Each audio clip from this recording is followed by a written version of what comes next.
All right. So we're recording now, and this is a new format for us. I'm Andre. I'm Patrick. And this is just a show. Which, to be fair, I named completely without any input from Patrick. And what is it called? Just a show? Just a show. Just a show. All right. That works for me. And just some proof right there that it says, what is it called? Just a show? Well, this is a fairly laid back kind of thing we got going on here. So it kind of makes sense that the name is a little effort, I think, put into it as, Absolutely. Possible. Although there was probably a lot of effort and thought put into that name, but to make it sound like there was very little effort and thought put into the name. Sure. And I appreciate your faith. There was no thought or effort. And perfect. And I'll tell you where that came from and what made it so easy and what kind of gives a little bit of story background to Pat and I's relationship. Growing up through the years, we went to high school together and then in college. And I don't know if it was in high school or in college where we watched Brain Candy together. And my favorite scene from Brain Candy is the Just a Guy scene where talking about something and we do this, and then all of a sudden the door opens and some guy shows up and says something and they're like, who's that? Who are you? Just a guy. I still love that movie. I still do. Have you seen that? I have not seen the new ones, but I am definitely interested in watching them. Well worth it. I haven't gone through all of them yet, but I keep saying I'm going to. I don't want to burn myself out on it though. I got to remember that. That'd be a good like late night. My wife goes to bed and I'm looking for something that's when I need to watch it because I'm not sure she'd appreciate it quite for sure. Like I would. Although again, Brain Candy was like one of my favorite movies back in the day. So. I know my wife will not appreciate it, so I can. Yes, yeah. I was watching Tim and Eric, awesome movie, great job. Yep. Or no, well, the Tim and Eric show, but the $1 Million Movie or whatever it was called. And have you ever seen that? No. There's a disgusting scene in that movie, and my wife happened to walk in. Like the rest of the movie is pretty. Yeah. Not something she liked anyway, but the worst scene she could have walked in on happened and she walked in. So if you haven't seen the movie, I recommend it. I don't want to describe it now and throw anything off or disgust anybody, but yeah. So what I'm going to do now is start trying to figure out how to invite the people that we've said are going to invite onto here. Sure. If you want to give an explanation as much as you know while I do that as to what we're trying to do here and why it will not be anything. Okay. It probably is going to be similar to like our future shows.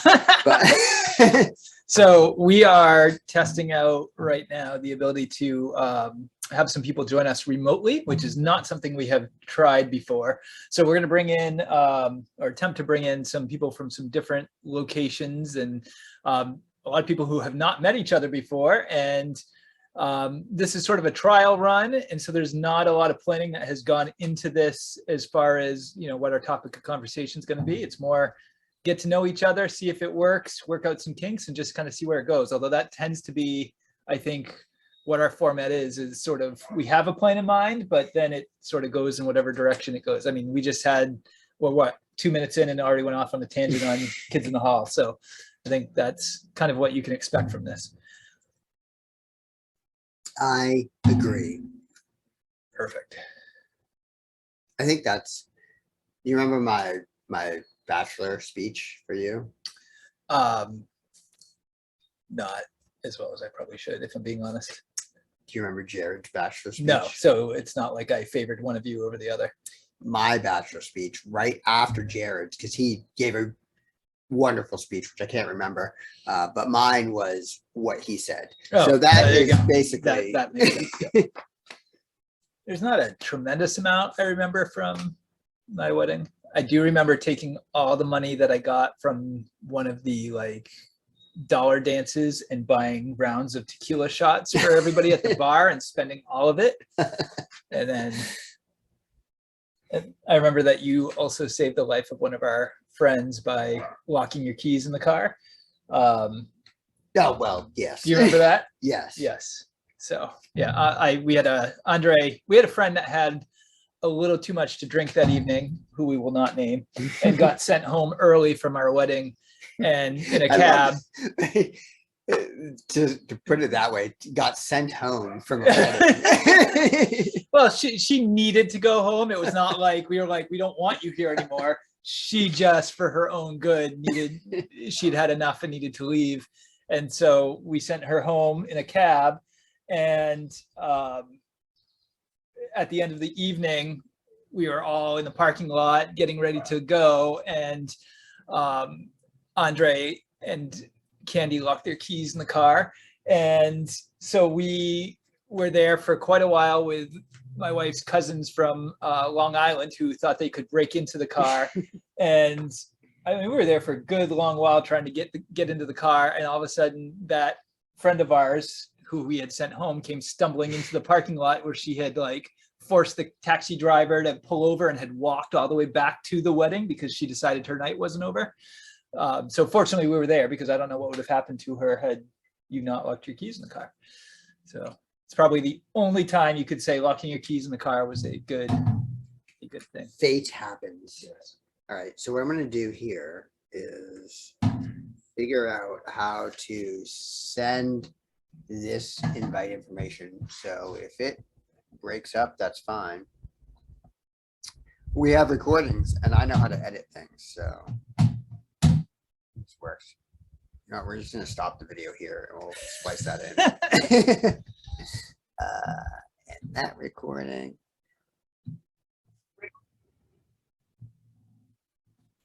And we're back. Thanks for holding on during that commercial break. Which you were then going to edit all the way. Actually, there was no break, right? So we just stopped and then. Yeah, we stopped and started. So as far as they're concerned, they're going to be like, what do you mean you're back? You never left. The magic of And when we say they, that's all in theory, because I'm not sure we have any actual listeners at this point. It's true. You, hey, you did it. We're basically talking to ourselves as we listen back to what we were doing. So what we did, and there's going to be potentially other people joining us and potentially not, which is absolutely fine one way or the other. Personally, I just want to get together and jump back onto this great conversation that we had from the first. Yeah. In editing it, I think it was so fun. Like I've never done that before, and the fascinating part about it, and I highly recommend like you edit like this episode. Like I'll show you how to do it. We can do it together. But basically, it's cool because I sat there and I was part of the conversation, obviously, and I had my perception of what was going on in the conversation, timing wise and stuff. Mm-hmm. So at the beginning, for example, it was really funny because you had gone on and you didn't think you thought we were recording. Yes. And you were like supernatural. And I was just like, oh my God, he's really good at this. Yeah. He's talking. And then I realized he thinks we're recording right now. Yeah. And I was like, oh crap, because I was talking, it was engaging, but I didn't think I was recording, so it was a completely different situation. And then we switched over. In my head, it was a completely different mindset, and in my head the pacing was so different. Like I felt like I was pausing, I felt like I was like slowing everything down. So you're much more aware of the fact that we were recording once we started recording, and so then and so was that better? Did that make the pacing of it better and everything? At first, it was scary for me, like, and on that feeling level. And then as we went on, it got a little bit more comfortable. I think I had the reading, and when I was reading everything, it's like, all right, it's there. There's nothing, but I wasn't like scared. Yes, but that was all going on in my head. And then when I did the editing, I was listening and I was like, oh, this sounded like a completely normal conversation. Pretty normal. Yeah. So it was a really cool perspective, like advantage to see that. And maybe it for you, I don't know. And that's interesting too, because that was actually the second time we got together and recorded something. The first one was talking about a movie that we'd seen, Monster Squad. And so that was, we had a definite kind of topic and talking points. At least I had my talking points, yours were mental. But this one, we came in not really 100% sure on what we were going to be talking about and where it was going to go. And so I was very interested to see how that would sound back, that it was more free. I mean, I had no idea you had that paper until you heard what I was saying. And then you're like, oh, I've got this great paper. Let's talk about it. And so that was kind of totally made up on the spot. So it's good to hear that if there was, it still sounded like a natural kind of conversation. I guess that's exactly what it was. But so you're telling me you haven't listened to it? I have not listened to it yet. That's sorry. I don't know how you have all this time. You are constantly like, hey, do you want to get together and record? Do you want to do this? And then, or like, posting videos of you like spinning staffs, like, doing martial arts and stretching and all this stuff. And I'm like, Andrew and I are always talking about like, how does he have time for everything? But so how long do you think I'm doing those things? Well, I have no idea. Yeah. So that 2-minute video of me spinning the staff is literally 2 minutes of my life. Like, hey, I want to spin a staff. Okay. It's not like you're outside for an hour doing it and then record. Okay. I mean, there are days that I like, or times that I dedicate to working out, but like, yes. When I make those videos, it's kind of a spur of the moment. Yes. So, and to be fair, I probably do have enough time to go back and listen to it, but I have not done so yet. I will say that the first one we did, I listened to immediately after you posted it, which was kind of interesting to have that conversation and then immediately listen to it back. And I was like, oh, this is probably going to get boring. And I was super fascinated by it the whole time. So I will have to go back and listen to the first one. And then of course I'll listen to this one as well. I had that same thought with that. Like, if I listen to this, it's just gonna be boring. I just had the conversation. Yeah, but it was cool to listen to. Yeah. So, and to the audience at large, you sitting alone by yourself, all of you, many people at home listening to this. Our next reading is going to be The Secret. We've got to go ahead and really visualize. Yes. But like it's really kind of a good example of that. That idea of perspective life. Like it looks like apparently that I'm spending all my time in my backyard doing weird random things. Yeah. I did not say weird things. I just said doing different things. I said weird things because it is weird. Like different is weird. Yeah. Weird is different. Like that's kind of the definition. Yes. I'm not ashamed of it. Yeah. Whatever. But yeah, I mean, and that goes for anybody who like posts stuff. I wouldn't call myself I don't call myself an influencer. I'm obviously not an influencer. However, like you look at the people that are out there that are doing the same things that I'm doing and have managed to make money off it. Yeah. Feel free to send me money. Like they're doing nothing different. Like they're not spending some of them are. I'll give like the ones that are like, you think of like the actors that get like bulked up and stuff for roles and like that's all they do. Yeah. That's what they get paid to do. And I guess if you look at it from an influencer point of view, then some of them are, but for the most part, it's just I'm going to make a video real quick and the world will think that I do this all the time. But I mean, again, and I think one thing I've been trying to get across in our last couple of conversations is that's one of the things I really admire about you is that you have all these interests and you explore these different things. And, I think about my learning, basically I graduated college. Yes, I do like some grad classes and stuff, but, they're all related to my job. Whereas I feel like you're somebody who's constantly trying to learn about different things that catch your interest. And I also feel like as I was reflecting back on our last conversation after we'd recorded it, I felt kind of bad because I feel like one of the things I keep saying is, this is what I think of you. And this is my definition of you. And I hope you don't take offense to that. I sincerely am trying to communicate that I have a lot of respect for, the way that I think you are and my perception of you. I have a lot of respect for that. And I think you're just a natural learner. And that's what I've been trying to get across. So I hope nothing I've said about when I've tried to like define you is how I see you is, offensive or hurting your feelings. It's definitely not my intent. But no, not at all. But it is kind of weird keeping like, this is Andre according to Pat, which is, not really fair. No, no, I don't see it that way at all. But it's funny that you bring that up because I think that is an issue I have in general with people. Yeah. That Perceive you one way or not try just to. me or people in general, like Yeah. groups. So I had, if you think about it, I'm half black, I'm half white. Yeah. A lot of people think I'm Mexican. I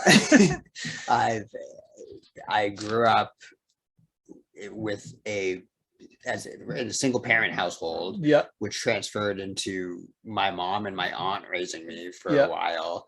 I've grown up with homosexuality, like Yeah. understanding that lifestyle Absolutely. completely from a young age and seeing Yeah. it, and to the point of people coming out to me and being surprised at the fact that yeah, that's what I figured. Yeah.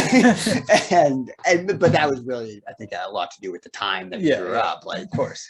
Yeah. So I've seen the suburban life. I've lived the suburban life. I've seen the not suburban life. Yeah. Yeah. My mom and my dad come from completely different cultures. Right. And I've experienced both of those. So there's a lot that I've had my foot in and like experience. So when anybody looks at me and says, it would make the assumption that I'm this way because I'm black, or this Right, way yeah. because I look Mexican. Or basically many different nationalities. I think you've got many things over the years. If I could be a secret agent. Yeah. Oh, we got somebody. Freddie. This is where we test if the internet actually works. And this is where we test our reactions to people. when you go, ooh, it doesn't look good. Yeah, it does not seem to be connecting. No, it is connecting. It is connecting. Are you there? Freddie, can you hear? I see somebody. Oh, there he is. Oh, he can't see us. Can he hear us would be the question. Can you hear us? We can't hear him. Is your volume on? Yes. Oh, no, I don't have my headphones in.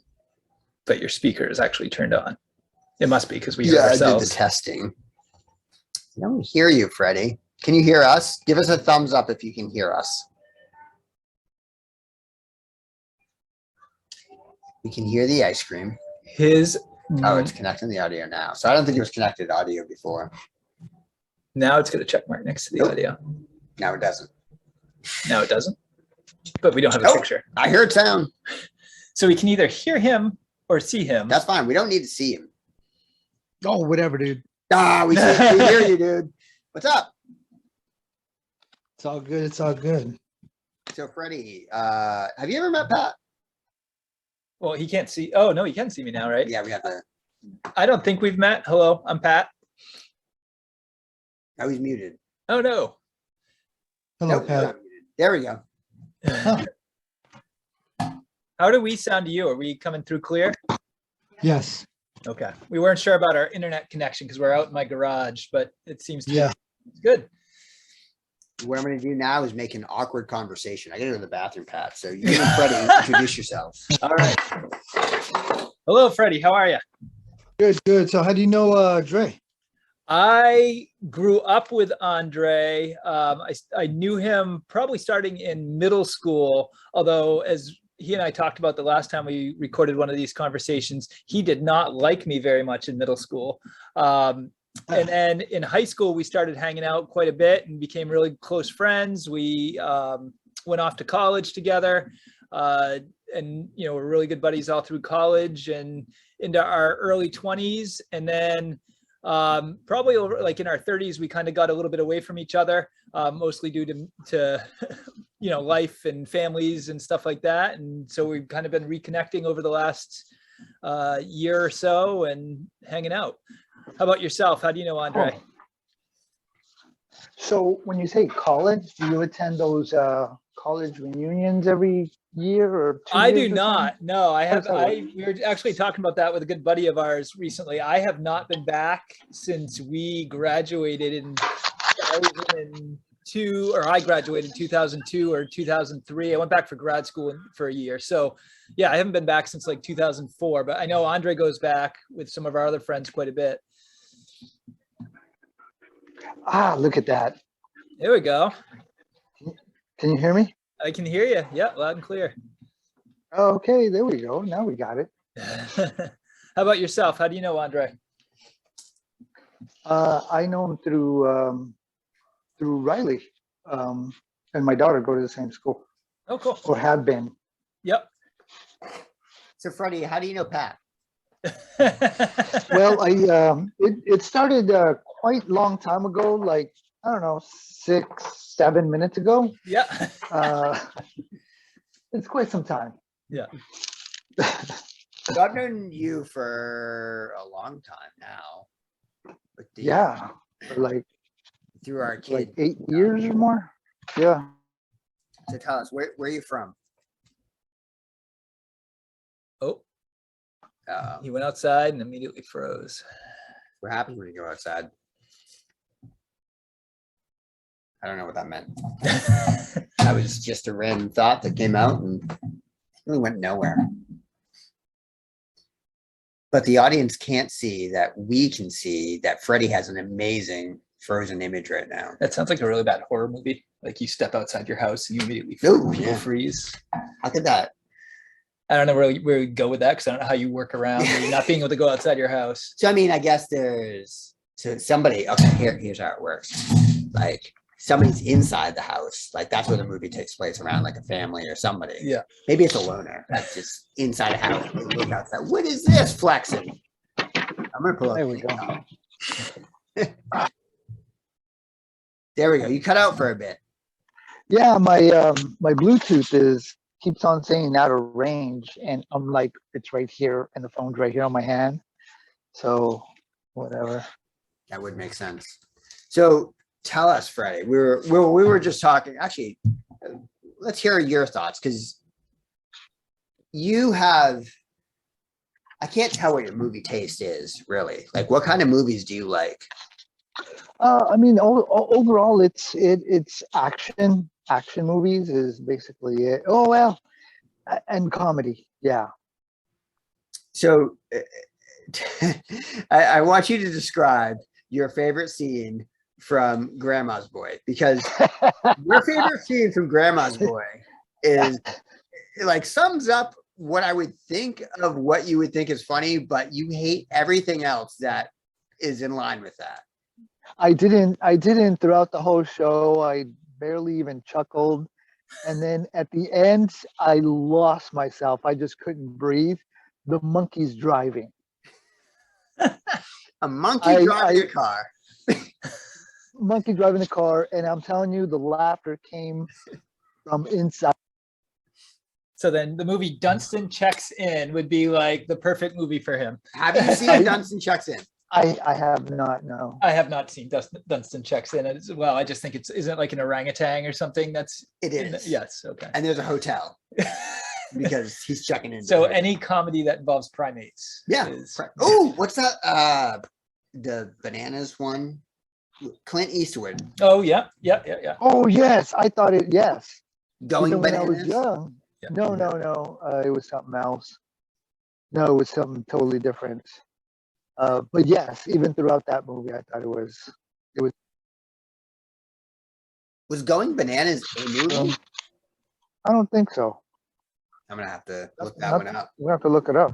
Don't now. watch Project X though if you like primates. That is not a comedy that involves primates. Have you ever seen Project X? I've never heard of Project X. It is Matthew Broderick and Helen Hunt, and NASA is training chimps to fly, Yeah. or somebody's training, maybe it's the military is training chimps to fly, and they all are like dying in these flight simulators. Yes, Yes. exactly. Yeah, Yeah, that I is remember seeing. Not a comedy by any stretch.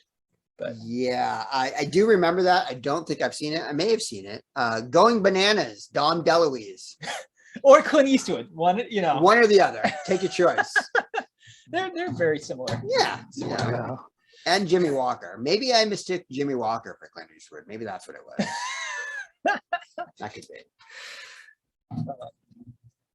So in the vein of driving animals. Yeah. Now, I could see how. You can see how what? So What? the audio cut out on that, so it was just kind of cool. Like you had the coolest. I don't promote smoking, everybody, but I will say that you had the coolest look right there when you just said, "I don't see how," and then you kind of froze out and you just kind of took a drag of your cigarette, and it just kind of looked like it was a, "I don't see how." Cool, Like badass. yeah, Thing, yeah. totally 80s. Yeah, that's me. I'm from the 80s. What's your so? And I know you're from the 80s, and I know you have an amazing musical taste from the 80s. Top 3 bands. From the 80s Yeah. or just in general? Hi, Andrea. You are talking. 80s, 3. Yeah. So what was the question? Your top 3 bands from the 80s. That would be New Edition. Mhm. That's always on. That's always. In fact, Ava's like, "Do you listen to the old New Edition or the new?" And I'm like, "It's pretty much all old." And he goes, "You know Candy Girl?" I'm like, yeah." I'm like, "Are you kidding me?" That's a good song. That's a oh, you know what? I don't know that song. I'm mixing that up with Candy Rain. Remember that one? No, That was not- no. You don't know Candy Rain? Candy Red. Candy Rain. Oh yeah, that's yeah. Heavy D actually found those fellas. Yeah. Candy Rain. That's the name of the song, but the name of the group I can't remember off the top of my head. Yeah. But They were they're good. yeah, they're fly. How about you? What were your boy bands? My boy bands? Okay, maybe not boy bands. What were you? I have no And- idea. I'm trying to think. So I remember with you, the song that I remember and associate with you always is "Room Full of Asha." Oh yeah, on a 45. Yeah, I don't remember who sang that song though. Corner Shop. Corner Shop. Yeah, I had that album, I think. No, for whatever reason I associate. He was a huge Corner Shop. I was probably the world's biggest Corner Shop fan. I can't tell you any other song that Corner Shop sang. So with the New Edition, who are the strongest New Edition members? You got Bobby Brown, you got the other guys. Yeah, the other guys. I mean, overall, as far as overall talent in general, I think it was Michael Bivins. Okay. He did W DeVoe after, right? And then he also, helped get a bunch of other people off the ground. Voice Man. Yeah, he Boys helped. to Men. You know what's funny? I just said Bell Biv DeVoe, and in my head, I thought Boys to Men. Like I always combine those two for whatever reason, like they're one and the same. And I never made that mistake before. Fun fact, my first real concert was MC Hammer with Boys to Men opening up for them. And at the time, Boys to Men was a little known group. They had just, in Maine, because I feel like we were like a year behind everywhere else in the country, but they had just released a single called Motown Philly. And so they opened up for MC Hammer on the Too Legit to Quit tour. Ooh. Or maybe it was the Addams Family Value tour, but it was, around that time. It was pretty awesome. I went with my dad. There was a lot of dancing. By your dad? Yeah, of course, by my dad. Nice. Yeah. I've Yeah. never. It had like the guy with the like giant like flat top dancer for MC Hammer. Yeah. This was before MC Hammer did the what was the song where he's in a Speedo dancing around? A Speedo dancing. Right? You have not seen that video? Oh, are you talking about like when he goes into like he changed his name from MC Hammer? Well, to yes, he was Hammer at that point. He may have even been Hammer by the Addams Family Value tour. Oh, I don't. Well, Do you remember Freddie? that'll be something we'll research. Yeah. Post recording here. But Zelda, look that up. I always feel like that's like a pretty cool first concert. That is- Like that's always like a conversation I like to have with people. It's like, oh, what was your first concert? Because I always feel like mine is That's a great one. pretty legit. What was yours, Freddie? My first concert was, well, I don't know if you call it a concert because it was done at a dance club. So, Whatever you consider to be your first concert would be. well, like a big concert like that, I'm gonna say the Eagles. Oh, really? Oh, that's cool. Yeah, How old were you one of then? my buddies. I was like my 20s maybe, or somewhere. Yeah, 20 something. Hmm. Yeah, my buddy bought me a ticket, so I said, yeah, I'll go. I mean, I like the Eagles, and it was quite a show. But I like the dancing concerts, like MC Hammer and those because that was I think that was probably my second. I've never I don't couldn't afford going to concerts growing up. So as growing up, I'm like I've always wanted to see New Edition concert, and it was MC Hammer, uh, Jodeci, Boyz II Men.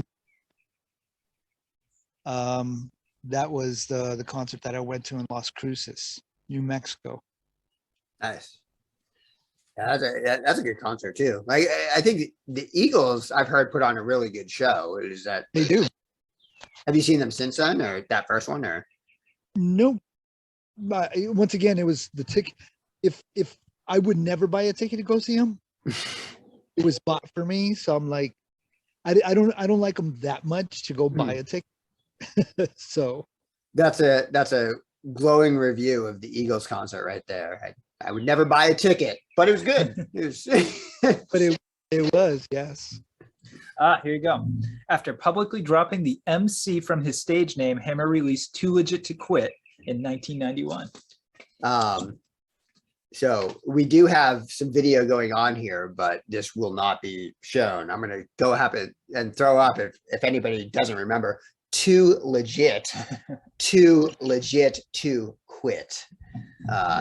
So what you do, audience members, you make a peace sign first with, we'll say my left hand, 2. And then you make an L sign, L for love. Or legit. Yes. And then 2 again, legit. And then 2 again, you skip in the second 2 or the third 2, Freddie. Too legit to quit. Oh, well, you kind of throw that too. But anyway, the quit, if you want to slip in the 2 on the quit slip, you just kind of cut the air. That's not going to really translate well over audio, I don't think. That's okay. And if you have not seen the Pumps in a Bump video, you should definitely check that out. Yeah. That's the one where he's in a Speedo dancing in a pool. And yes, I do remember that now. yes, Yeah. It's a good laugh. It's his finest moment. Oh no, that's when the Speedos were in as well. So Yes. Yeah. Do what you can in the moment, I guess. Yep. Yep. All right. So where are you from? You said you mentioned where you grew up, where you were, but not where. Where is that? in the West Coast, born in El Paso, Texas, raised in Phoenix, Arizona. Nice. So when did you end up in Maine? My ex-wife, she has family down here, up down east. Mhm. We were going to relocate to Florida, out there on the west coast of Florida. And a month later, or a month before, we're like, well, we're going to get married up here. So it's like, let's just move to Maine. I'm like, I visited here 1 year, and I'm like, I'm down. I'm like, what? I can adapt. I've been adapting for years, so it's like, it's no biggie. Let's What are do the it. biggest differences that you see? One for sure is weather. Big time. That's surprising. Yeah, right. That our weather's different in Arizona. And the next is the population. Actually, Right. there's a lot more people in the city I grew up in, and then it would be the criminal activity that is hardly known here. When you say So- hardly known, do you mean it exists and we just don't know about it, or? That it's, well, that it exists, but not in huge proportions like Arizona, like Phoenix or El Paso. It's Right. just, it's not an everyday thing. Yeah. From what I've been paying attention to Yeah, the last 20 something years. that's an interesting perspective too, I think, because like Pat, like you remember growing up in Westbrook, for example, and like the areas of Westbrook that were considered dangerous or whatever. I don't remember the SSG, the Yeah, CV CV Street Gang, yeah. And it's like, oh no, what Yeah. happens if I walk down CV Street? Uh, Or absolutely. Brown. Spoiler alert, Brown- absolutely nothing happens if you walk down CV Street. Hey Pat, was it still considered bad on Brown Street? You Oh yeah, growing up? yeah. Growing up, Okay. that was When yeah, I first and of course, our perspective was so limited. We had no idea, right. what. I remember like going to middle school dances, and the rumor would always be that the CV Street Gang was going to show up outside, and they were going to fight, whoever from this other gang from Portland or something. It was like, and of course, none of that was real at all. But Right. yeah, but to us, it was. To us it was. Yeah, because when my wife Jess and I started walking around Westbrook, I took her walking down Brown Street, and after we got done, I told her, I'm like, we just walked through the bad side of town. Yeah. And she's all like, it looks lovely. And I'm like, it is. And now we Yeah. walk through there pretty frequently because of that new bar that opened up. So Yeah. We'll go ahead and give him a shout out. Wessy's Den. Great place. Westie's End. I wasn't sure if due to contracts and legalities, whether I should point that out. Freddie, I don't So- know what kind of contracts you deal with day to day, but we do not deal with do contracts. Yeah. We deal with Oh, okay. strict contracts, completely legal. Gary, Yes. welcome. So Westie's Den is the place to be on Brown Street. That's for sure. Yes. Top. I haven't been yet. Well, we should go. We should. So welcome. Gary, have you met Patrick? Probably Hard not. telling. Your lighting is hard It's to see, terrible. but I don't believe so. Yes, it's nice to meet you. Nice to meet you as well. Yeah, I'm in the process of writing my capstone for my master's degree, so I wanted to just pop in and say hello. He's not the 25-year-old, by the way. Okay, I was gonna say it's pretty impressive. But Different, yeah. I Yeah, well, mentioned- I know. I mean, I look it, but that's fine. and that's why I want to clear up any confusion. is there whatsoever. anything we can help you with writing your thesis? Well, what do you guys know about building out a comprehensive information security plan for an organization? Well, I am a fourth grade teacher, so my knowledge of anything stops at that fourth grade level. I can help you with some basic fractions. I can, we can read a Yeah. book and talk about it, and that's probably about it. Yeah, I mean, that's pretty much everything, right? Reading Yes. a book and talking about it. That's, I mean, Yeah. if people realize that's all you really have to do, Right. then things might go a lot easier. So I'm gonna chime in on that. I think I have a solution for that. Security. Oh, you let's- do. Yeah. Guns. Lots of guns.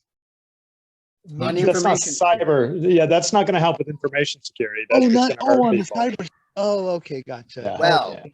Well, if we look at the physical structures of the library, the guns will protect the information within that physical structure of the library. So, Could you ipso facto, guns are the answer.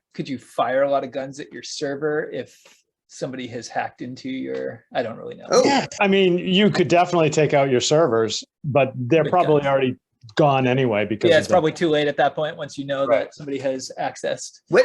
That's a good question, actually. What is the general turnaround time? So, if the bad guy in quotes gets into your system, Like, how much time do you have? Probably depends. Um, I not know they're in there. I was asking yeah, you. well, The expert, not the fourth grade teacher. so, I mean, yeah, it does depend on a million different things. Can you But break those all down for us? All million factors right now. I think we I'm going to break it down into 5 Okay. functions. All right. And this is all based on a cybersecurity framework produced by the National Institute of Standards and Technology. So the very first thing we have to do is identify. We have to protect. We have to detect. We have to respond, and we have to recover. So this prescribes the various states of an organization that can be summed up in before, during, and after an incident. So before the incident, we have to identify, what do we have? If we don't know what we don't have, or if we don't know what we do have, we can't protect it. Right. So we have to protect it. Once we know, we do asset inventory. We look at building out an information security plan. We identify roles and responsibilities. And so from there, you then go into the protect phase. What are we doing for tools to protect ourselves? We got a firewall, but what are the rules that we're using? How are we doing it? What are we doing to protect ourselves? And then the detect phase, what are we using for tools? How can we detect what's coming at us at any given moment? How do we know if somebody's in our systems? What sort of alerts and notifications are built in? And then we have to respond. If we find somebody in there, what do we do? How do we contain and eradicate those attackers? And then finally, once it's all said and done, we've got to be able to recover. And so those all should have plans around them all the way around, which is summarized in what we call the information security plan, sometimes known as a written information security plan, as opposed to unwritten, I suppose. Yeah, written. It's called a WISP. I think they just wanted to put the word written in front of it so that it spelled something other than information, other than internet. Yeah, internet service provider. It is not. Yeah. So it's all about risk, identifying risk, analyzing and assessing risk, responding to risk, and monitoring and reporting risk. Those are really the cornerstones of a comprehensive cybersecurity program. Nice. There you go. Very good explanation. I could go much deeper in every single one of those areas. And really, I'm at the point where I just have to write this all down. I just don't feel like writing. And I could ask you more and more questions about it. And I do will. it. All right, let's go. Because you don't have to right now, though. But I don't want to. I know. I'm going to bore everybody. No, you won't. Because I think it's interesting. If you think about it from the perspective, so I had a conversation with my dad the other day and this morning. My sense of time is so gone, everybody. I just want to let you guys know. But I had a conversation with that's because you're out doing Zen sort of exercises out in your yard, man. Well, see, I'm not the only one. You're in a different plane. You've transcended. I'm one with the ground. Yeah, so I was talking about, that's all right. We're all dirt, really. So we were talking about consulting, like the idea of like internet consultants and all that stuff, IT consultants, and he said to me, he was trying to understand it because he goes, my understanding of like how the internet works or how like those people work are I watched the show Condor, and in the show Condor. They determine like where the terrorist activity is going to happen because they have the data and they know that all these terrorists are in this location, all this stuff, and he's describing it all, and it's like, well, that's great, and that's great on TV, but that does not work. That is not what happens in real life. And I explained to him like that whole process of like what he didn't realize. Like you've got people who are in the IT role and they're there for a couple of years and they come up with these great ideas and then they get burned out and they leave for another job, but they haven't written anything down. So then they hire somebody else that comes in and is going to go in and pick up the slack and try to fix those things. And they come up with their own solutions but they don't write anything down. And the next guy comes in and they write something down, but it doesn't make any sense because they didn't really understand the first two people's stuff. This goes on for 10 years. and then they need to move to a different system. So nobody's there to like say, well, this is what we did or whatever. Right, And they have right. to somebody from the outside. That consultant comes in and is able to simplify Right. it and say, all right, well, this is what you did. It looks a little bit complicated, but it's really just this. And what you described there, how you described it, Gary, I think is like it's Right. And so what you're talking about are the three different types of knowledge, which is implicit, tacit, and explicit. yeah. So essentially, tacit is just practical knowledge. We know what we're doing. We know how to do it. And then implicit is, well, no, I'm reading it wrong here. So I tried to look it up. This doesn't look right. No, implicit is the data or the information, the knowledge of practical knowledge. We know what we're doing. We know how to do it. This is the way we've always done it. But if I get hit by the turnip truck on the way home, all that knowledge dies with me. So we want implicit knowledge or explicit knowledge really to be documented in policy and procedures, mostly procedures, because that way somebody who has a reasonable understanding of my job to begin with can come in and fill my shoes and do the tasks I was doing because those steps have been documented and written down. Yeah. So, And in your and experience, you're saying that that's does part not of always that's happen. part of and that's part of cybersecurity, right? Because we need to be able to document what we do and how we do it. Yeah. I would just like to call back. I am the king of segues. Like Yeah. that moved right in You there. have a segue? That's awesome. That's what I'm cool, saving the, up the for. real king of segues. That would be Yeah. Well, I'll get you a crown if you get a segue. You have your own like segue army people. Now Ooh, that I would know be cool. what the benefit's going to be. We can I get will- jackets. We can FSU, man. I mean, we can go around and, vandalize stuff Can we call our- ourselves the Westbrook and Rollers? run away on our segways.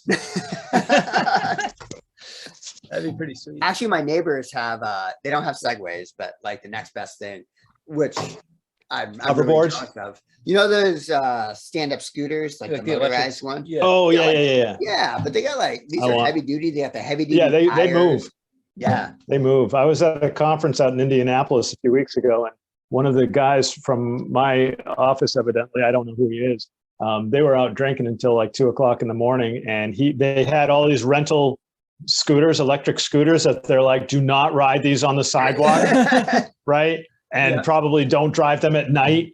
Anyway, he must have hit a curb because he went face Oh. first into something, and his face was just demolished. The rumors were that they'd taken him to the hospital and that there was a plastic surgeon that needed to work on his face, right? And I'm like, and I saw him the next day too. I was like, oh, that must be the guy. And because his face, he's like got sunglasses on and he's like, his face is all messed up. Yeah. And then I heard him telling the story to somebody else. I'm like, yep, that's the guy. But it didn't sound, he didn't mention anything about a plastic surgeon, like, Nah. because I'm like, I didn't see any scars that look that bad. That's all going to heal. Yeah. That's funny. I was just He said reading so his ear about back. how a lot of big cities had invested really heavily in those electric scooter programs as like like sharing electric scooters as a way Yep. to deal with traffic and be better for the environment and stuff. But what they found was that the number of injuries and people getting hit by cars and all this other stuff was like It says right on skyrocketing. it, you should wear a helmet. Yeah, And they're like, I never "It saw a really didn't single work as person. Yeah, planned." no one. So. Yeah, no. That's But why we anybody can't have nice who things. has any common sense would realize that's not going to be safe, Yeah. right? I mean, Right. bicycles, sure, Yeah. but Yeah. But no, they seem to be pretty popular though. Still, Yeah. It's just a flesh wound. Yeah. just a flesh wound. Just a flesh Got no wound. arms left. Yes, I have.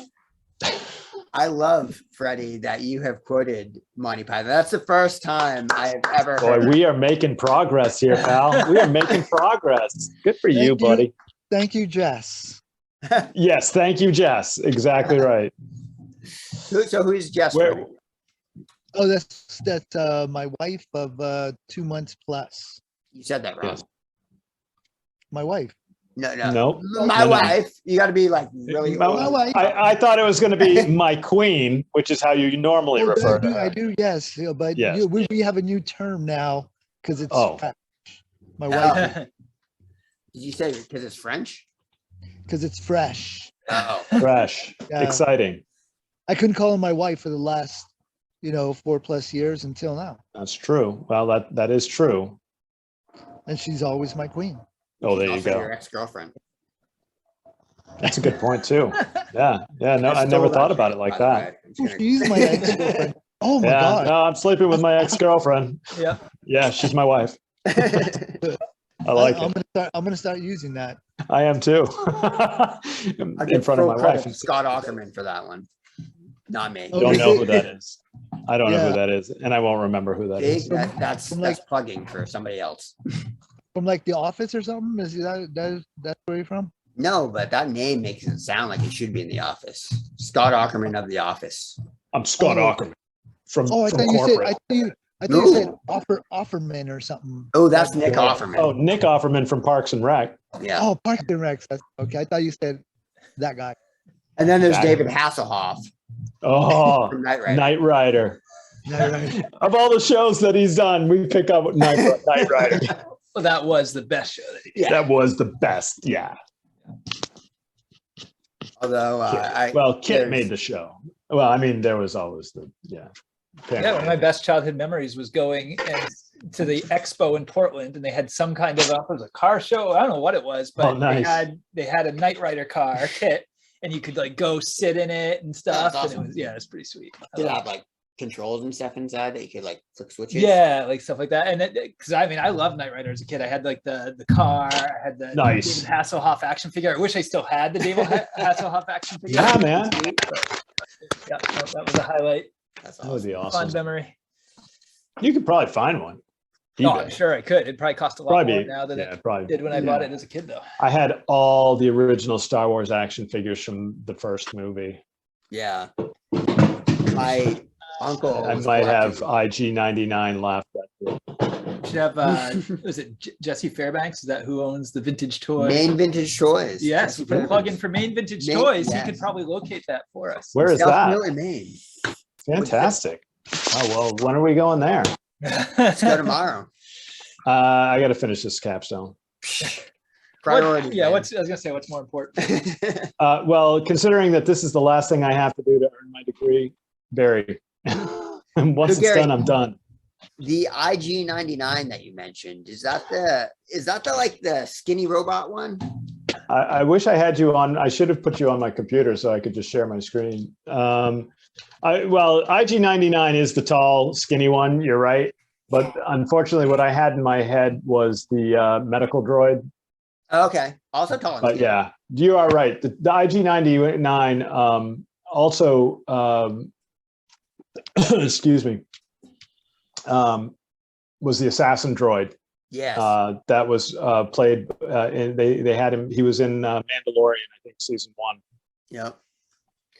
Yeah. Was that I'm just if- or flexing my season- nerd yeah, cred. season 1. Not season Nerd. Yep. Yeah. So the medical droid, when Luke was in the back to fluid, is that what When you're he was in the talking back to about? tank, for sure. Absolutely. Yeah. Yeah. Speaking of which, did you guys watch Obi-Wan yet? I've only seen the first episode. Okay, I'll keep my mouth shut. But you know what? So I saw like it may have been a spoiler, I don't know, of like a screenshot of something going on, which would have Something surprised me. happened. Something did happen in that Was show. it like a Yeah, there's a lot reenactment of what already happened? several things happened, and there were a couple of things that had already happened and would happen again. Exactly. That is a good recap Yes. of And the things lightsabers that happened, happened. right? Yes, Yeah. and there were exactly. lightsabers involved for sure. Yeah. So I got spoiled. But Sounds- I'm sounds, still excited. uh, I'm gonna sounds keep like- watching it. Sounds like my sex life. Yeah, something You have happened. lightsabers in your sex Like, life? what just happened? Well, it's not lightsaber per se, but it lights up, and it's kind of elongated, Where did this happen? cylindrically shaped. But yeah, no, it's just a metaphor for life. Something happened, and then something else happened, and then yeah, Yeah, I gotta jump back onto it. Everything. Have you seen Ms. Marvel? No, I haven't watched any of those yet. I really want to. I've heard that it's really good, actually. Yeah, Yeah, we saw the first episode. How was it? It was okay. Okay, so that means, so when I hear Freddie say that, it sounds to me like it was good. Fantastic, actually. Yeah, no, in fact, now I'm, I'm very excited to watch it now. You missed our prior conversation. That's what I was just thinking about. Oh, about really? Freddie's movie taste. So He likes comedies with monkeys or Yes. other primates. I mean, don't get me wrong. I don't hate those, but not my we first just need go-to. I think to Yeah. get Freddie on board with the Star Wars thing, we just need to get a Chewbacca comedy fueled movie, like spinoff. Maybe throw a couple Ewoks his way. Ooh, I got it. We do like a kind of entourage type movie with Chewbacca called Bacca's Boys. And they're all Ewoks. Yeah. Ooh, Yeah. even better. You could probably do actually a really funny little parody thing with that.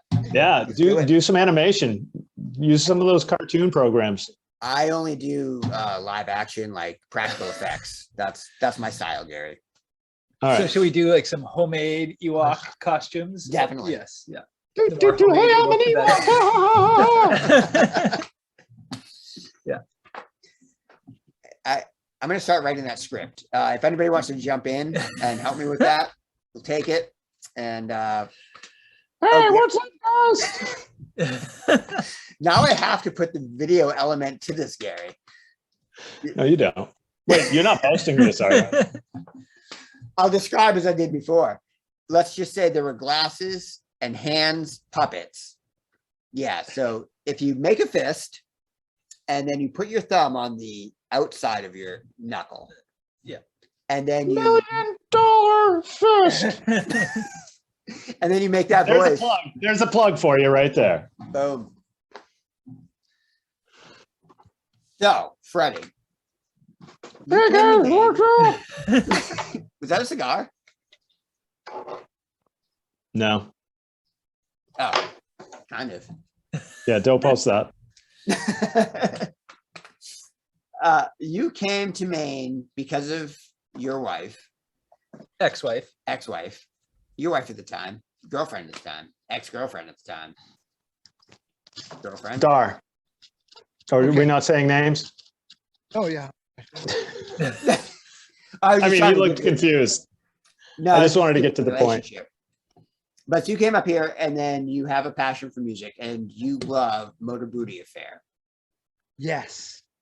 So would you say that you go to like every Motor Booty Affair event that you can find or just the ones that come your way? Just the ones that where because of my schedule, the ones that I can schedule in, like last year, I think it was last year, I went to their page. I wrote down everywhere they were going to be and when. And then I'm like, because of the scheduling, I'm like, we can do that. We can do that. We can go there. And no, actually, it was a couple of years ago, maybe, because Jess and I went to the Brunswick, who knows how many years ago, and we saw him there. Actually, there's a post on Facebook of us being there, so that'll give you the date because it's posted. I think So- I think Motor So Booty Affair is like- whenever we can, whenever you can. I think Motor Booty Affair, the reason I ask is like they're a fascinating band to me in this area just because they're like the local Fish or Grateful Dead. You've got fans like Freddie who Like Die Hard, Motor Booty Affair. yeah, fans. that go and Local what? Oh, yeah. I don't I like their shows but I don't understand the passion that some people have for it. Like what is it about Motor Booty Affair that shakes your booty? The fucking funk, man. Yeah. that's exactly it. When we're You can't front on the funk.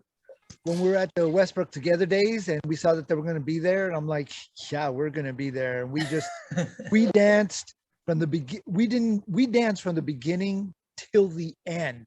We did not stop. And So what, but compared to, like you said, Gary, like it's the funk and you can't fake the funk. But there are other bands, right?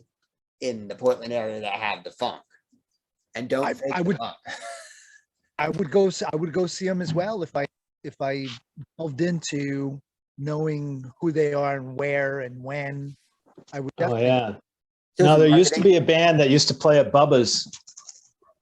The saxophone player was unbelievable. I can't, I'll never remember the name, but Danielle might. They were amazing. They had it. They had the funk.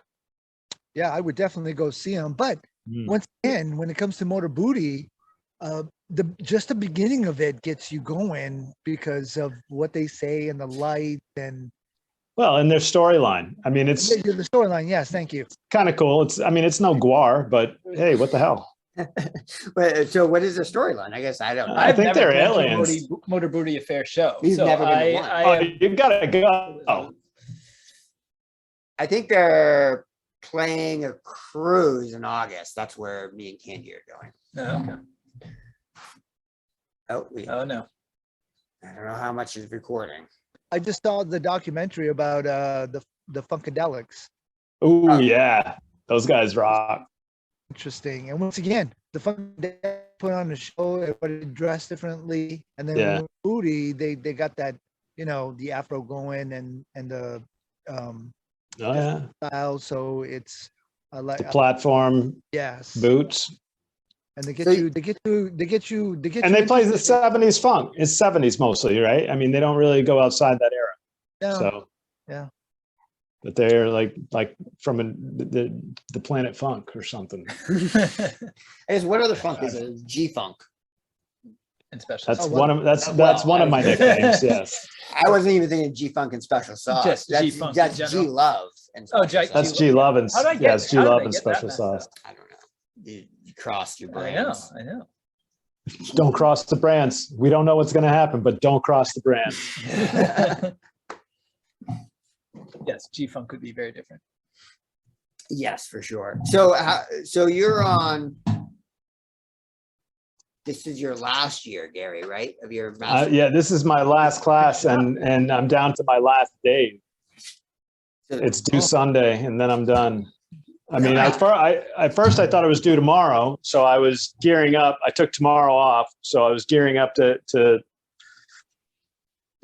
just bust it through tonight and tomorrow. And then I found out yesterday, oh, it's not due till Sunday, and I'm like, oh, okay. Well then, I will wait until I have only a day left to do it. You know, so I took last night off. Yeah. So you weren't gearing up, you were gearing up now. Gearing up, yes. I see what you Garying. did there. I get Yeah, I you. see what. Yeah, no, I get it. I get jokes. They're just not funny anymore. Fair. It's nobody's fault. I mean, actually, it is, but yeah, So, I don't want to turn this into a political show. hey, this is a whatever show. Yeah, no, Let's I don't talk like politics. politics. I don't want to talk. I can fire it out. Yeah, no, I can't do that. I can't. So we've covered intro to cybersecurity. We talked about MC Hammer dancing Nice. in a thong. Mhm. We Speedo. or Speedo. I don't know not what a thong. video you saw. Yeah, sorry, Speedo. It was that. It Speedo was that. thong. It was that. We've covered a lot of thong different things in this conversation. Can't touch this. Yep. But speaking of thongs, the thong song, how do we feel? Does it stand up today? Is the thong really a piece of clothing that we appreciate? Yes. Yes, unequivocally.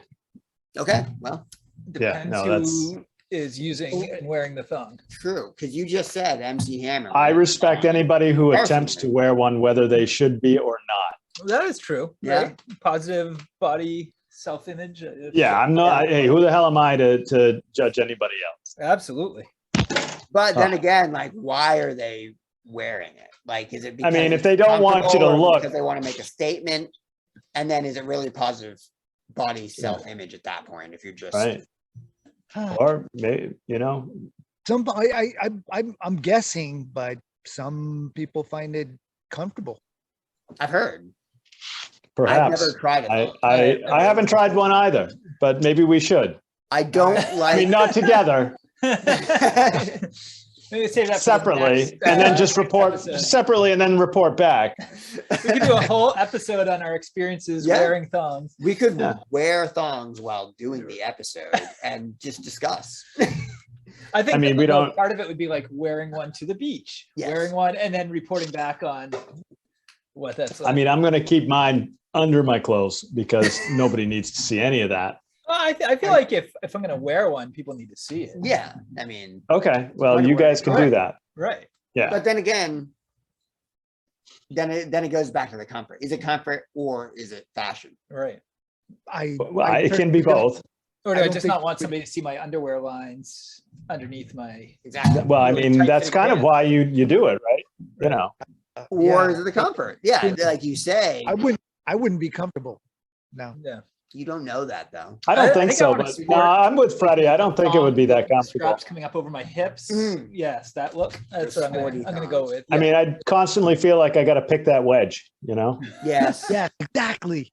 That's what I'm talking about. that's what I'm No. afraid of. I don't Yeah. like thong sandals. Like my sandals are not thong sandals. They're like, I don't. mean- I don't even you like. mean- I don't like. Do you I mean like that either. flip flops?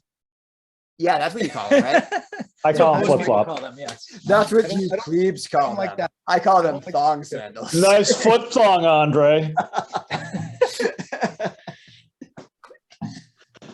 No, it took me a long time. I didn't like that thong like riding up through my toes. No, I don't. Comfortable. So It was maybe, not comfortable. Maybe the But others now have I the don't thongs notice the it. Same way. Yeah. Now I don't notice it. I like the flip flops. Do you think you can edit that so that it sounds like he's talking about like the thong underwear? I like the bathing thong. suit? It took me a while to get used, I think I definitely can. Okay. I would appreciate it if you didn't. That'll be a special cut just for Yeah. us. I don't know. That'll be the clip we use to advertise the right. podcast. Movies do it all the time. They put in the stuff that's not in the movies. I was Deep pretty fake. proud of my teaser. Did you hear? You didn't hear the episode. I so did you not hear listen to the teaser. episode. I apologize. Did you guys? Are hear there my other teaser? episodes of this? Yeah, we did our first one. Monday night. Yeah. So we were talking about this earlier. So this is actually our third recording. Our first one, we got together and we watched the movie Monster Squad. I don't know if you guys remember Monster Squad from bunch of kids fight a whole bunch, Dracula. Yeah, I don't think I saw it, but I'm Frankenstein. familiar with it. Yeah. So we watched that because that was one of my favorite movies from back in the day, and Andre enjoyed it too. And so we got together afterwards and just talked about the movie and what still worked and what didn't age very well and that sort of thing. And Right. we got together last week and kind of started this, and just Andre and I talking, and he actually pulled out one of his old high school essays from psychology class, and he read that and we talked about it. So this is actually episode Interesting. 3. Ah, Yes. the cybersecurity episode. Yes. But this is also our first episode with guests. So this is kind of a great Ah. experiment tonight, which There you seems to be go. working pretty well, actually. We weren't sure how that would work having people on, but- Did anybody else join in? Did Jake. Jake join in? No, just you guys. Okay. Yeah. But- Yeah, I totally forgot about it. And then I looked at my phone. I was like, oh, what's this link to? Oh, shit. Now I'm in the room. Yeah. And what we've generally found is so far, given, our great deal of experience with this, is that even when we come in with a plan, it generally goes off in who knows what direction. So today we kind of went in with Sure. no plan, just trying to see if we could get the technology to work. And, and like I said, our conversation has gone from everywhere from MC Hammer in a Speedo to us wearing thongs to cybersecurity. So it's, There you go. You go. And now how do we tie it all together? yeah, exactly. I mean, with the thong. Make sure your cybersecurity is nice and tight, and cover all the cracks with not wearing speedos and not listening to MC Hammer. Make it seamless so you can't see it. Yes. All right, so I'm gonna pull up the sheet of ideas that we have. We'll just. No I have an sheet. idea. What's that? I said no sheet. No sheet. It's all real here, man. That was an awful. Bargain bastages. That's really offensive, Andre. You know what? I'm not Seriously, even gonna Andre. write down this cat. Man. I'm I'm not going to get myself trapped. What's wrong with you? Others do. Yeah, just kidding. All right. So I'm going All to go right. down real quick. Oh, you should not probably cut that out and leave that sentence by itself. I see what you did there. All right. So we have these broken down into things. So pop culture messaging throughout history. The example that made me think of it is how My Chemical Romance's songs and videos from when they came out originally still are appreciated by current youth. What messaging styles are consistent and relevant to different cultures, and why do they have the impact that they do in their targets? Freddie. What does that question mean? I mean, I heard a lot of words. Do you know the band My Chemical Romance? Yeah, I mean, no is a subjective term. Black Parade. From Yes. Oh, Black Parade. I know that song. from Lady Gaga. Not Lady Next Gaga. topic. Children's books and activity books review. Gary, last children's book you read.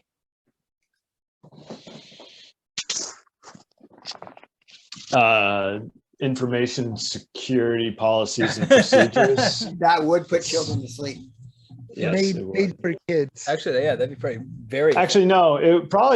I mean, I did read Fellowship of the Ring to Emmett, and he never wanted me to ever read to him again. But yeah, no, I don't. Yeah, he wasn't big into being read to. He just wanted to like. Never mind. So when you read, so when I I read don't to even my know where I was kids, going. like reading to my kids for me, I always wanted, like I remember my mom reading to me and she did the voices. Yeah. And I always wanted to be that person, but I think I've always been very self-conscious about my voice. Going far back Sure. to high school and being at one of our friends' houses and like a kid from the neighborhood sitting on her porch or next door and saying I sounded like Kermit the Frog. And like from that point on, it's like, oh my God, my voice is awful. So I was like, I was very self-conscious. So I never really wanted to change my voice when reading to the kids and stuff. Like, do you do Why that? or did you want guys it to do that? sound like Kermit the Frog every time? Yeah, I just really wanted to capitalize on it and run with it. Hi ho. So do you do the voices or did you do? The Oh yeah, man. I was all about the voices. And he'd actually sit there and take his stuffed animals and like act them out as I was Oh, nice. reading it to him. Yeah, it was fun. Yeah, but he was too young to really understand the Fellowship of the Ring, and it was really boring in most places. And he was just like, "Are you done yet?" And I'm just like, "No, I'm not. I'm going to read this to you whether you like it or not." Turns out he didn't. So that was that. We never quite finished the book. And then it was funny because we watched the movies for the first time, and I must have turned him off to that as well, because he couldn't get through the first movie, and we ended up stopping at like the same exact point we stopped in the book. I'm like, don't you just want to know what happens? Don't you want to know when Galadriel gives him the vial? He's got all the story he needs apparently. Evidently. No, we forced him through the rest of them though. How about you, Pat? Did you do voices? So I'm not nearly as good at voices as my wife, and I do a ton of reading of books out loud to kids because I do it at school as well. Yes. My wife likes to think that she is the best at reading out loud in our entire school, and she does lots of voices, although usually hers are really offensive, stereotypical, accents and things like that. And knowing your wife, that doesn't surprise me. Right. So I am not very good with the voices. I think like Andre, I'm a little too self-conscious, but one of the books that I did read with my daughter that was really kind of put me to the test was The We Free Men, which is a Terry Pratchett book from the Discworld universe. And they have these characters called the Knack-Mack Feagles, and they have like a Scottish accent. And so I had to do my best to read. It actually was a pretty challenging book to read out loud, to be honest with you, but it was a lot of fun. We really enjoyed that one. In the world of Ankh Morpork. Is Terry Pratchett like this Kingdom for Sale guy, or is that somebody else? Discworld. Yeah. right? He wrote there's like a bajillion Discworld Yeah, books, yeah, which I have not like read. Most of them, to Wizard, be honest. was it Wizard for Rent or something like that? I mean, they've actually made some movies out of some of his stuff too. He was like knighted and stuff. He's He's very prolific. Disc golf. Thank you for not calling it frisbee golf, by the way, because that's an Still call it offensive frisbee term. golf. Does anybody call it frisbee golf anymore? Probably I you. hope- You I call hope not. flip-flops, what, thong sandals? Song sandals. Yeah, that's Foot what you call thongs. that. It's my foot thongs. Where are my foot thongs, honey? Where are my foot thongs? Yeah. Do you call hot dogs frankfurters? Yeah, I call them little. I was gonna say Wieners? You call them wieners? Yeah, I'm looking for a wiener. It's Andre. Hey, you got a wiener? Freddie, how about you? Freddie, you got a wiener? You do the voices. Oh yes, absolutely. My wiener does too. That's impressive. Oh, you should. Holy you should shit, dude! You got you're Really a finding out lot of about work.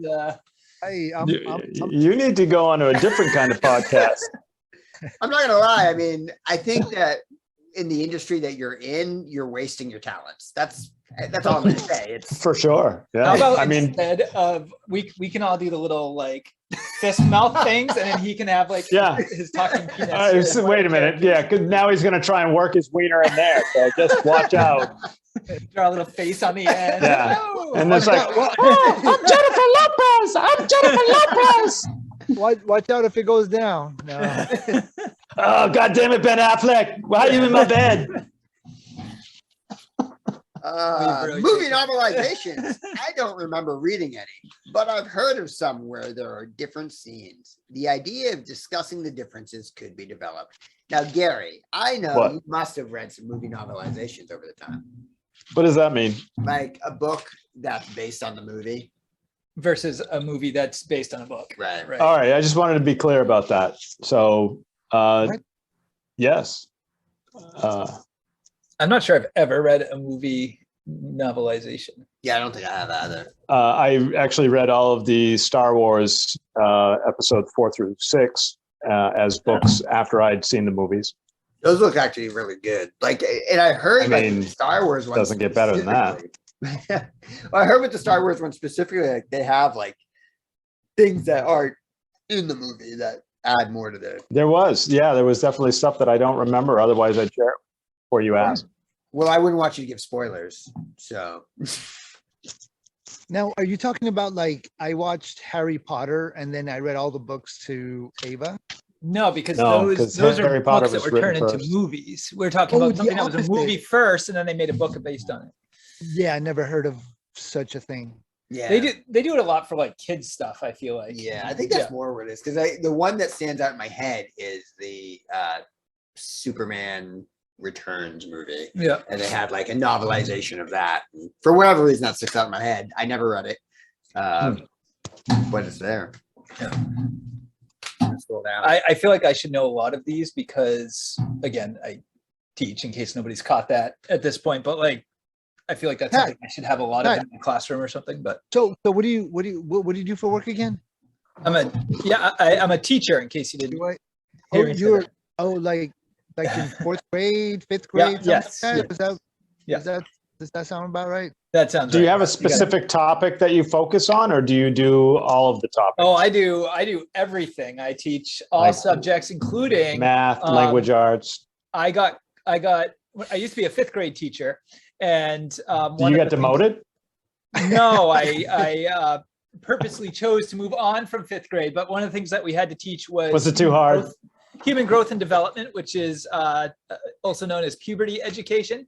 So Oh yeah, I'd yeah. rather go to fourth grade too, so you don't have Like, to deal with that shit. I had giant posters on my walls of human anatomy, and that was a lot of fun.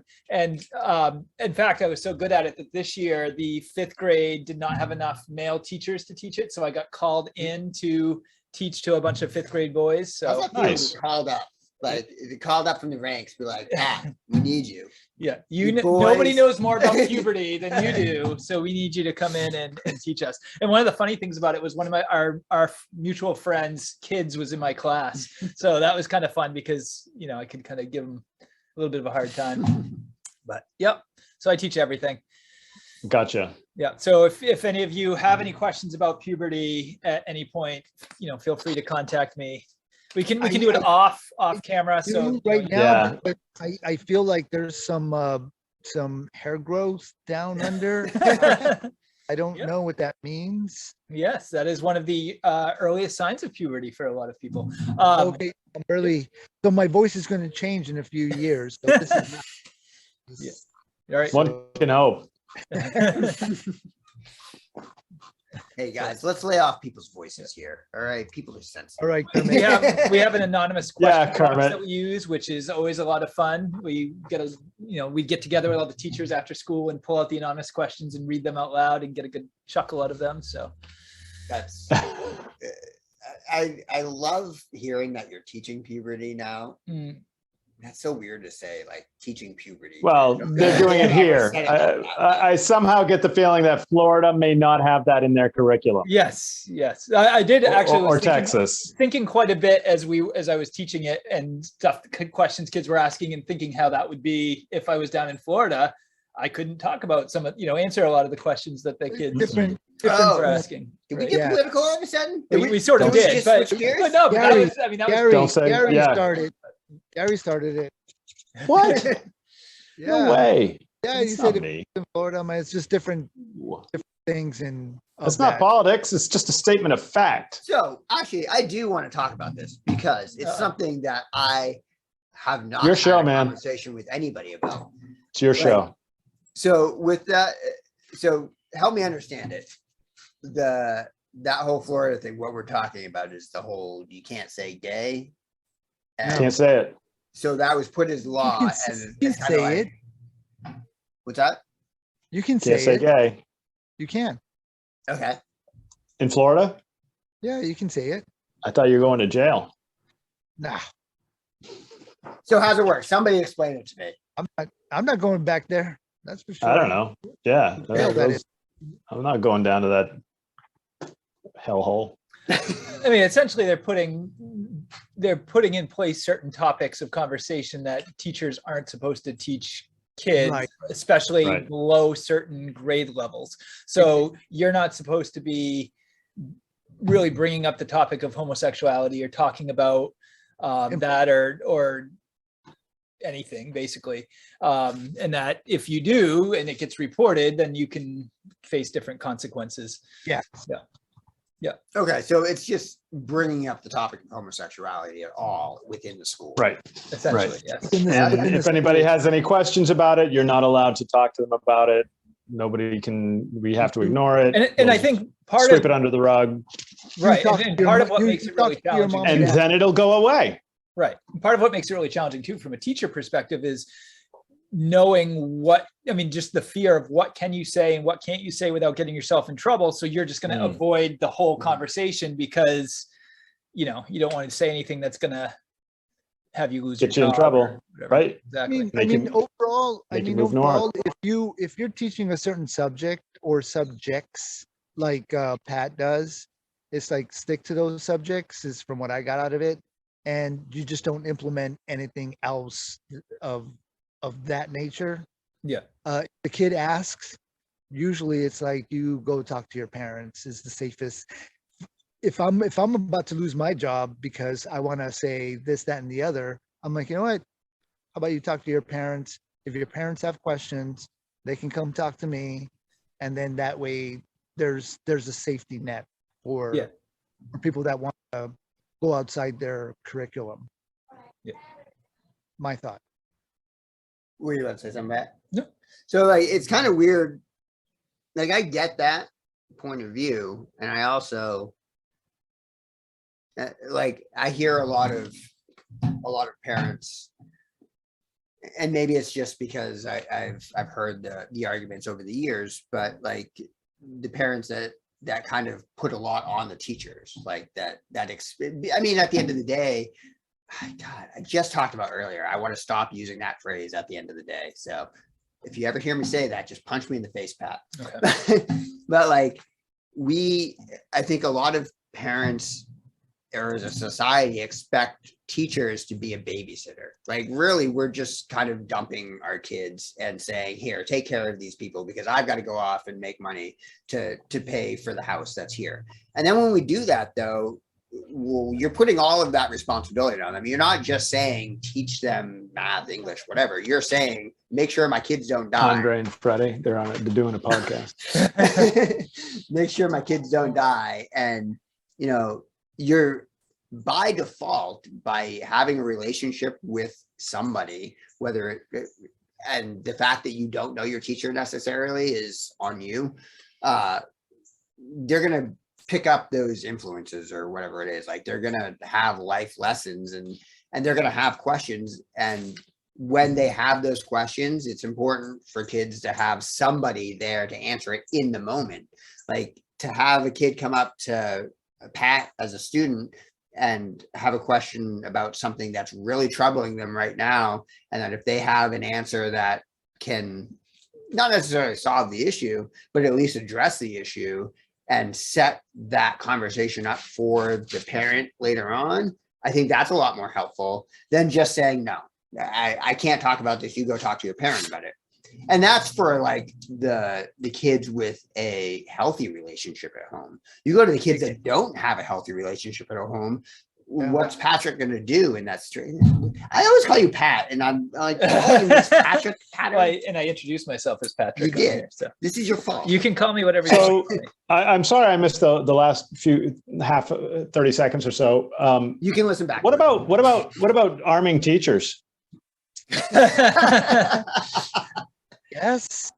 I mean, if we're going down this road. So we can defend ourselves from all the parents who are angry at us for talking about the things we're not supposed to talk about. So in Texas, I think arming teachers is horrifying. Especially those parents that have kids in sports that get out of hand. Yes. Yeah. Yes. So in Texas, you know, the politicians basically stated that the reason this happened was because there weren't enough guards or police officers at the school, and that teachers should carry. Now, that to me sounds like a prison. So I don't know if that's, I don't know. If I'm a teacher, so I actually was certified to teach science at the secondary level in the state of Maine, and never went down that road because it turns out I'm not a big fan of kids.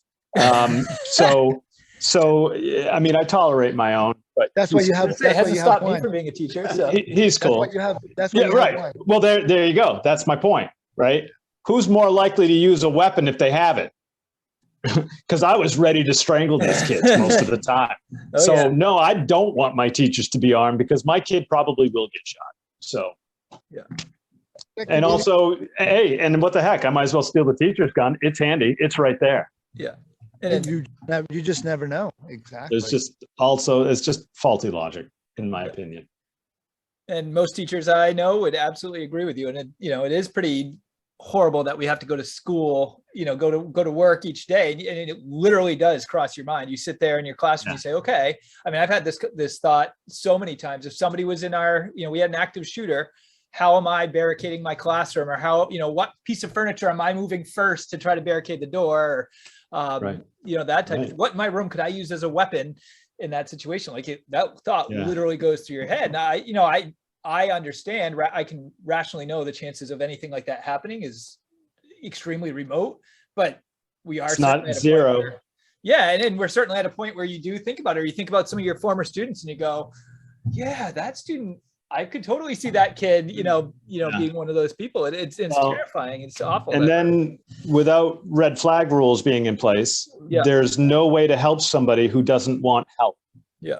So you identify somebody who has clearly some mental issues, has suffered trauma, refuses to see anybody about it, doesn't get any therapy or help, and there's nothing anybody can do about it until they do whatever it is they're going to do. Yeah. So with those red flags, that's what we were talking about earlier. What the difference is from me being from the West to here in Maine. The third the third one of the third difference was the criminal activity. Over there, it's more prevalent than it is here in Maine. And even when we talk about Brown Street and CV, it's like, being where I'm from, it's like in comparison, it is what it is to itself. Yeah. But being from I'm from, it's like, yeah, you just don't walk through those streets, period. So it's Right. more prevalent out there that something like that would happen than. Oh, yeah. No, I mean, Maine is certainly, I mean, we're very fortunate to live in this state because it's such a low crime rate compared to the rest of the world. But So, So- Freddie, what I think I hear you saying is schools are dangerous. Kids should not go to schools anymore. They should not walk through those halls. Homeschool. Is that basically what you're? yeah. And don't go out west. Yeah. Which brings me to another topic that we covered, is that I did want to homeschool Ava, and I taught her a lot at home before she even went to kindergarten, and that's what I wanted to do. And she has both parents that are very involved with her in what, for school and her teachers. I mean, all through the canal, we were always participating in whatever needs to be done to help the school, to help the children, and to be involved where there are some kids that are not, and they just go to their teachers to figure out different topics in life because the parents aren't there. And Jess, what she does for work, she's a teacher as well, is that she works with those kind of kids that they don't have that, they can't get that backup from their parents, Mhm. because one, they're working all the time, or they just don't give a shit.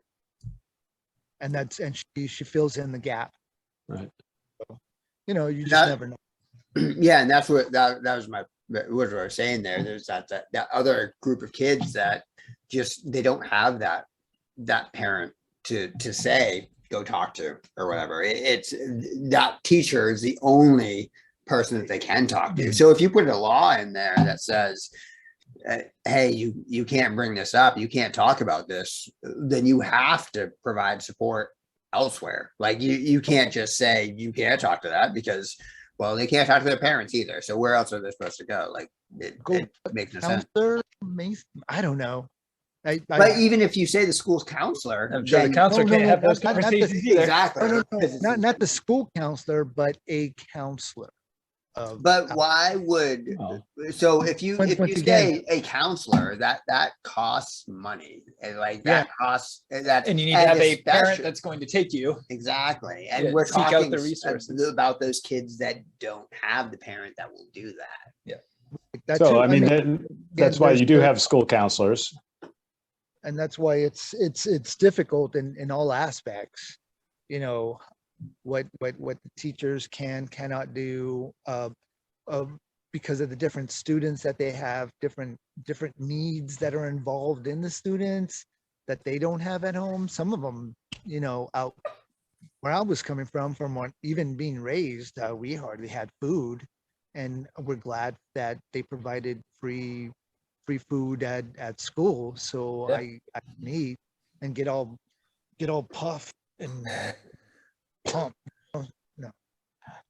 Good thing you're not standing up, Freddie. No, that's a good thing.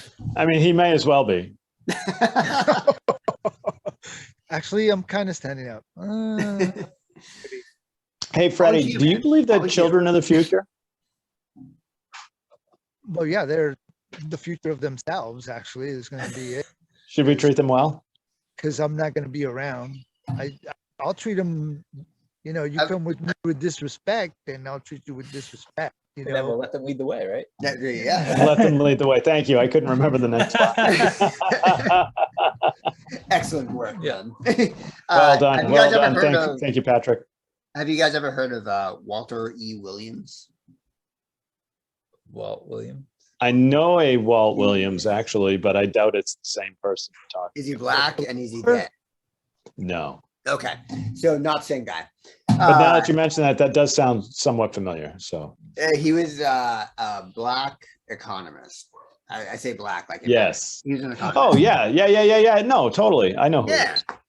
And so it's funny because you guys talked about the children thing, and like he has a very well, if you look him up, like you'll see in his speeches, he talks about how his view of like doing things for the sake of the future is ridiculous because what have they done for me? It's like you're putting in all this effort to like help out this future that has done absolutely nothing for you. So there's no motivation for you to actually put in that work. It's just an interesting thought process against the children of the future. Well, I mean, overall, the way I see that, if I'm hearing it correctly, is that my mom worked multiple jobs to make sure I can advance a little farther than she ever got, because I think she went all the way up to maybe sophomore, Mhm. and then fail because of us kids, and she had to work to provide for us. Mhm. So her hard work, she showed us, and we started working at an early age anyways, at the fields and doing odd jobs here and there growing up. So it's just like, this is what it's going to take for you to. Which fields were you in? We were lettuce and some like onions and they don't have them here. The nuts that grow on trees. Tree my nuts. No, it's a tree nut. But we picked those. We did Chestnuts? a lot of, no. Oh yeah, those are the nuts on your chest.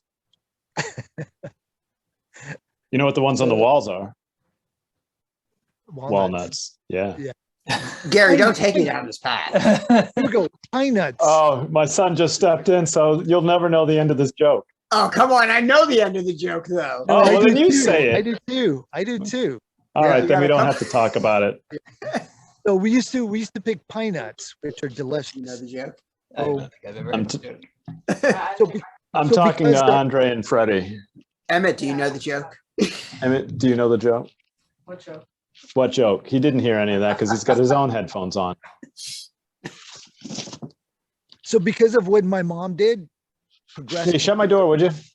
So that's why it's like we can do whatever we can for our kids and see where they go, because they're Yeah. gonna do anyway. So And Yeah, no, that's just it. I mean, you can. I gave up trying to get him to do anything he didn't want to do. I mean, yeah. When I was a kid, I always thought if they had only forced me to do things I didn't want to do, I would be such a better person. And now I realize why they didn't bother, because I was such an asshole about it. That, fuck it, don't bother. Just fine, go in your room and do nothing, play your video games. Yeah. And those words do come out of my mouth. So. It's the And circle of life. And growing up, we didn't fuss or anything when it came to going out to work or doing chores in the house. We just knew that, this is what we need to do to maintain, to move up the so-called ladder, right. to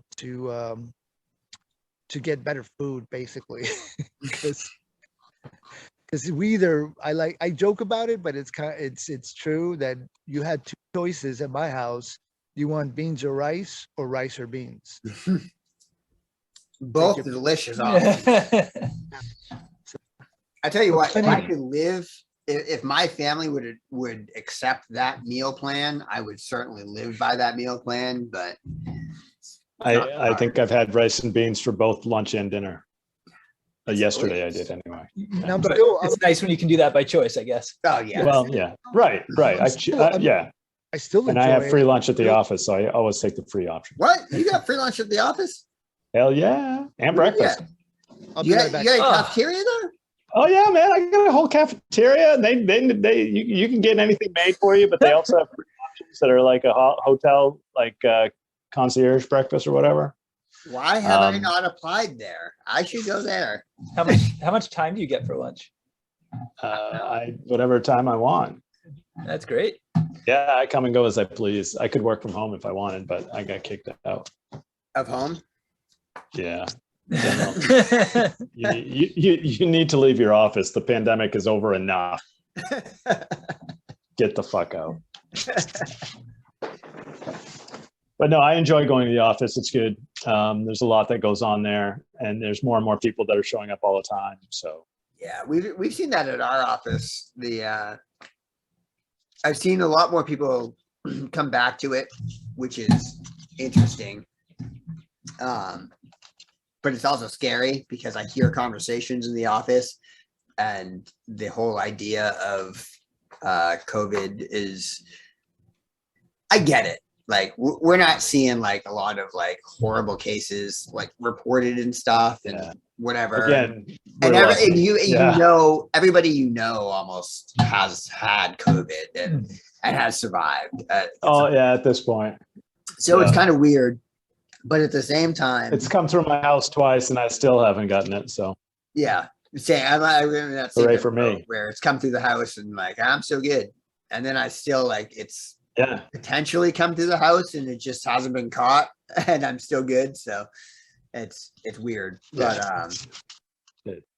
but yeah, to like it is what it to is. hear people talk about it on the phone, like I overhear conversations and they're talking to somebody else, and it's like they say something along the lines of, yeah, well, so you got these symptoms, did you test positive? Well, just wear a mask, and if nobody asks, you don't have to say anything. And it's like, whoa, wait a minute. I like it. Still shouldn't. Yeah, And then is that the recommendations from the CDC? yeah, it's on the last bullet point. Yeah, just don't say. Yeah, don't don't say COVID. Don't say COVID. And then I Don't saw say somebody gay. the other day. They at the beginning of the day they were not wearing a mask, walking around the halls, and then 3 hours into the day I see them have a mask on, and I was like, "What is happening? Like, why do you have a mask on all of a sudden?" Yeah, there's a woman at work who does not wear a mask inside. She wears it outside, but turns out she has horrible pollen allergies, and that's how a mask helps there. So it's like, oh, well, there you go. There is another hidden So COVID benefit worked out for to her. She found everybody this- wearing masks. Is like, oh, I can wear a mask and the pollen doesn't get me. So Brilliant.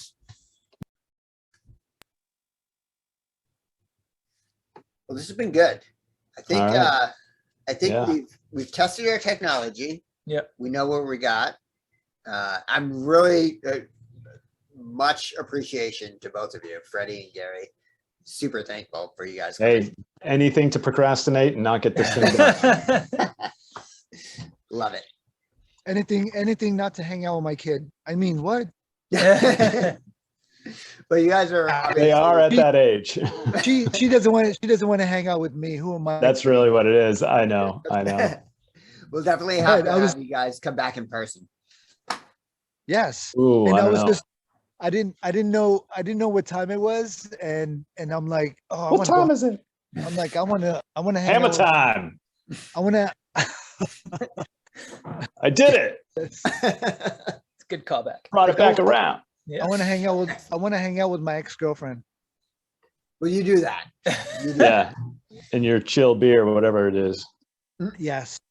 says chill on it. that. Chillax. All right. Sure. Well, it was good talking to you guys. And All right, we'll talk bye. to you later. Pat. Cool. Yeah, nice meeting you guys. See ya. Thank you. Likewise. Bye. Bye. I don't know how to hang up.